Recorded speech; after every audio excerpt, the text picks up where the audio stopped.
Folks, hello and welcome to Tavern Chat. I'm your host, Eric Tenkar, your bartender in the OSR. And I decided to take a peek back at the first edition DMG because, well, you always find something new that you didn't read the first time. I don't know if I ever fully read the preface before. This is from Gary himself. What follows herein is strictly for the eyes of you, the campaign referee. Just you. As the creator and ultimate authority in your respective game, this work is written as one dungeon master equal to another. Pronouncements there may be, but they are not from on high as respects your game. Dictums are given for the sake of the game only, for if Advanced Dungeons and Dragons is to survive and grow, it must have some degree of uniformity, of familiarity, of method and procedure from campaign to campaign. Now, that was an argument that was being made about 1D&D, that there wasn't continuity between different groups because everybody was having an issue trying to figure out the rules, and they were making the rules their own. Uh, Familiarity of method and procedure from campaign to campaign within the whole. Advanced D&D is more than a framework around which individual DMs construct their respective milieu. By the way, there were words when I was an early teen and I was reading this stuff back in, I don't know, 79? That these words were like, and you had to break out your little pocket dictionary to get, or figure out from context. Gary did not write easy to read words. It is above all a set of boundaries for all of the world, devised by referees everywhere.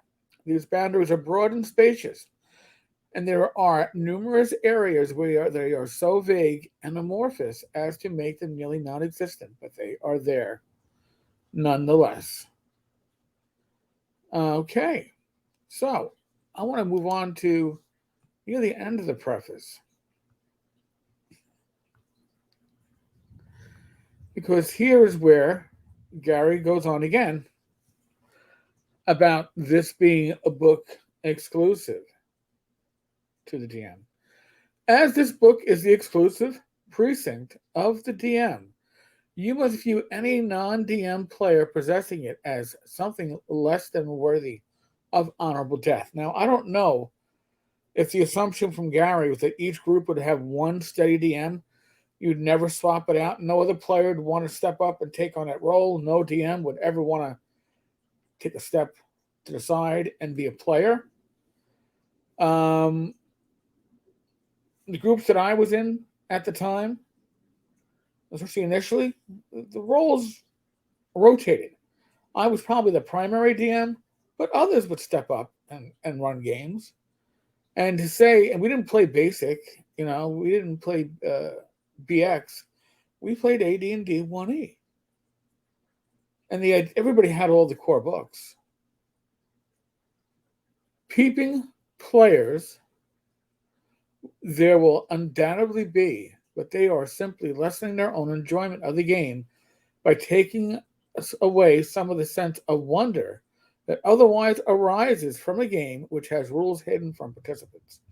Now, when you buy game rules these days, the referee book, maybe the referee section is at the end, but it's usually in the same book. They're not separated. It's no longer just the purview of the DM to know how the game runs, to know the engine of the game, to know some of the interpretations, right? The DMG is full of a lot of corrections to the player's handbook. As such, you'd have to say, all right, well, then I guess these things change. As a player, do you want to be surprised by those changes? No. So, but there was some kind of, I believe, that Gary himself is saying this not to discourage your players from getting to DMG, but to encourage them, to make them feel like this is going to make them better players. I'll show you why. It is in your interest and in theirs to discourage possession of this book by players. Remember, forbidden fruit is always the fruit one wants. If any of your participants do read herein, it is suggested that you. Now, does that mean that there's other DMs in your group? If there are other people, and maybe they're a DM in another group, but they play in your group? Again, it is suggested that you assess them a heavy fee for consulting sages and other sources of information not normally attainable by the inhabitants of your milieu. If they express knowledge which can only be garnered by consulting these pages, a magic item or two can be taken as payment. Insufficient, but perhaps it will tend to discourage such actions.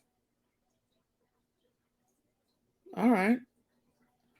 I sincerely hope that you find this new system to your taste and enjoy it. The material is herein, but only you can construct a masterpiece from it, your personal campaign, which will bring hundreds of hours of fun and excitement to many eager players. Masterful dungeoning to you. But it seems like Gary is telling you, if you take on the mantle of the DM, if you bought this book, it's your mantle, your mantle alone. There's a little bit of elitism going on there. But I actually think that this is, in my older, more cynical view, this was marketing.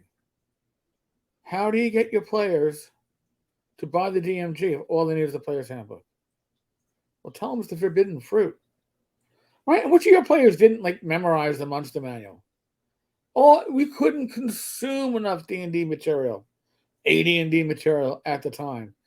You bought it, you read it cover to cover. I don't read any of my gaming books cover to cover these days. You read them cover to cover, and then back again, and then again, because this stuff was so special and so awesome. So to say to your players, you have a group of 7, GM and 6 players, that we're only going to be selling Dungeon Master Guides to that 1 out of 7 is false. They wanted to sell it to 7 out of 7. They wanted to encourage those players to desire it. Again, the forbidden fruit. But I'd like to see what you all say. I'm going to start going through the DMG again for some hidden pieces. I always find it interesting.